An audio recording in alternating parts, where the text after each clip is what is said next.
G'day, family. It is March the 3rd. Thanks for joining me. This is the Bible in a Year challenge. We're reading the Bible together, verse by verse and chapter by chapter. If you want to make Bible reading a priority, then subscribe and follow with us. Let's get stuck into God's Word together. We are reading Deuteronomy chapter 30. And when all these things come upon you, the blessings and the curse, which I have set before you, and you call them to mind among all the nations where the Lord your God has driven you, and you return to the Lord your God, and you and your children, and obey his voice in all that I command you today with all your heart and with all your soul, then the Lord your God will restore your fortunes and have mercy on you, and he will gather you again from all the peoples where the Lord your God has scattered you. If your outcasts are in the uttermost parts of heaven, hang on.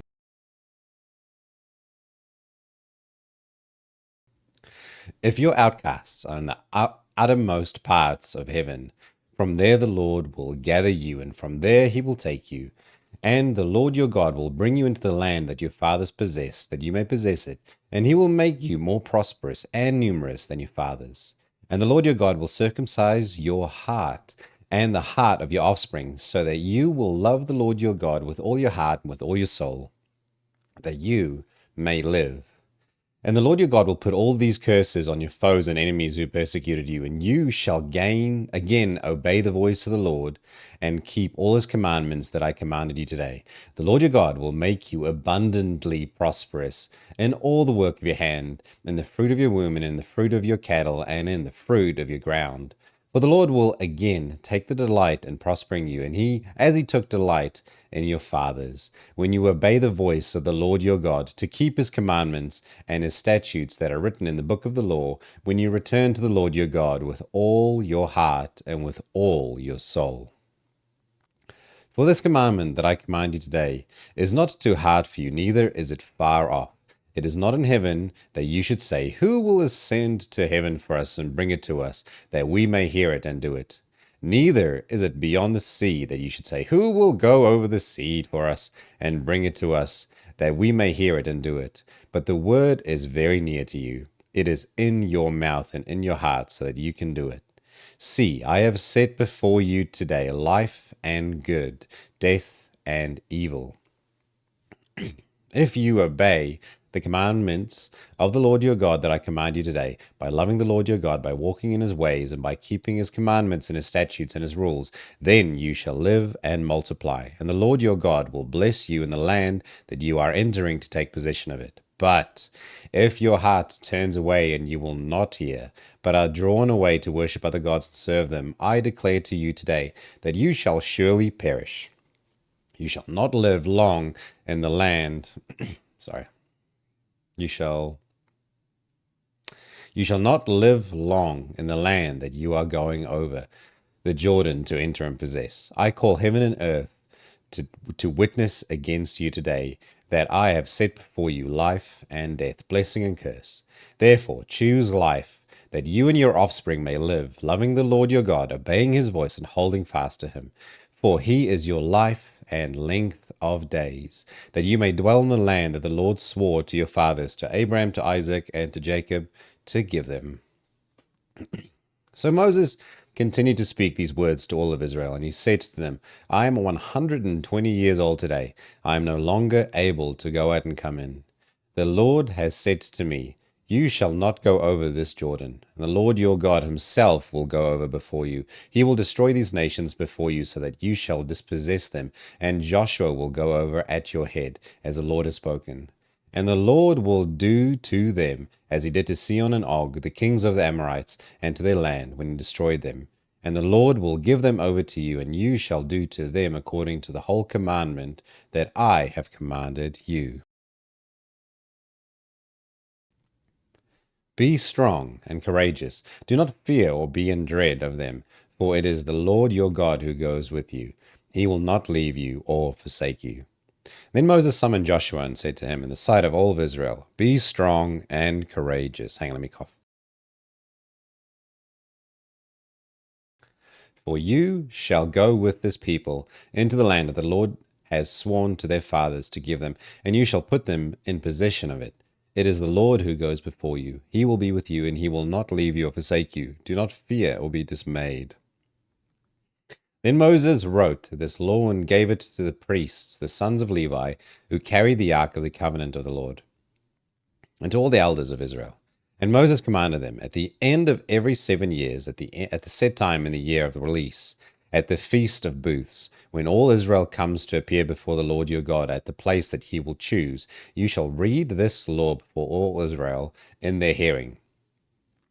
Assemble the people, men, women, and little ones, and the sojourner within your towns, that they may hear and learn to fear the Lord your God, and be careful to do all the words of this law, and that their children who have not known it may hear and learn to fear the Lord your God, as long as you live in the land that you are going over the Jordan to possess.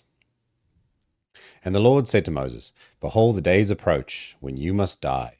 Call Joshua and present yourselves in the tent of meeting, that I may commission him." And Moses and Joshua went and presented themselves in the tent of meeting, and the Lord appeared in the tent in a pillar of cloud, and in the pillar of cloud stood over the entrance of the tent. And the Lord said to Moses, "Behold, you are about to lie down with your fathers. Then this people will rise and whore after the foreign gods among them in the land they are entering, and they will forsake me and break my covenant that I have made with them. Then my anger will be kindled against them in that day, and I will forsake them and hide my face from them, and they will be devoured. And many evils and troubles will come upon them, so that they will say in that day, Have not these evils come upon us because our God is not among us? And I will surely hide my face in that day because all the evil that they have done, because they have turned to other gods.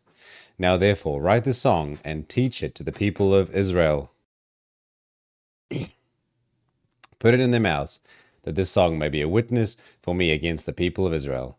For when I have brought them into the land, flowing with milk and honey, which I swore to give to their fathers, and they have eaten and are full and grown fat, they will turn to other gods and serve them, and despise me and break my covenant. And when many evils and troubles have come upon them, this song shall comfort them as a witness, for it will live unforgotten in the mouths of their offspring.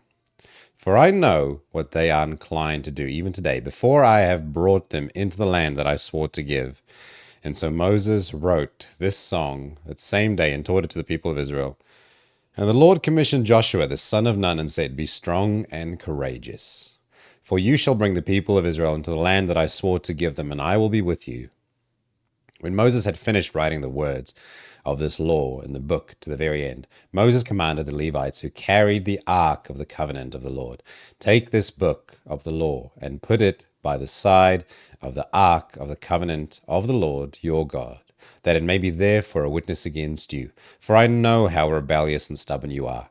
Behold, even today, while I am yet alive with you, you have been rebellious against the Lord. How much more after my death? Assemble to me all the elders of your tribes and your officers, that I may speak these words in their ears and call heaven and earth to witness against them. For I know that after my death you will surely act corruptly and turn aside from that way that I have commanded you. And in the days to come evil will befall you, because you will do what is evil in the sight of the Lord, provoking him to anger through the work of your hands. And then Moses spoke the words of the song until they were finished in the ears of the assembly of Israel. Man, Moses, well, I guess God was not very optimistic about the people of Israel. Well, he is God and he is omniscient, so he was correct. All right, we'll also read together Psalm 63. O God, you are my God. I seek you. My soul thirsts for you. My flesh faints for you. As in a dry and weary land where there is no water, so I have looked upon you in the sanctuary, beholding your power and glory, because your steadfast love is better than life. My lips will praise you. So I will bless you as long as I live. In your name I will lift up my hands. My soul will be satisfied with fat and rich food, and my mouth will praise you with joyful lips, when I remember you upon my bed and meditate on you in the watches of the night. For you have been my help, and in the shadow of your wings I will sing for joy. My soul clings to you. Your right hand upholds me. But those who seek to destroy my life shall go down into the depths of the earth. They shall be given over to the power of the sword, and they shall be a portion for jackals. But the king shall rejoice in God. All who swear by him shall exult, for the mouths of liars will be stopped. Thanks for joining me reading God's Word. If you like this channel, subscribe, and you can join me every day as we read God's Word together. I'll be back again tomorrow. Until then, have a blessed day.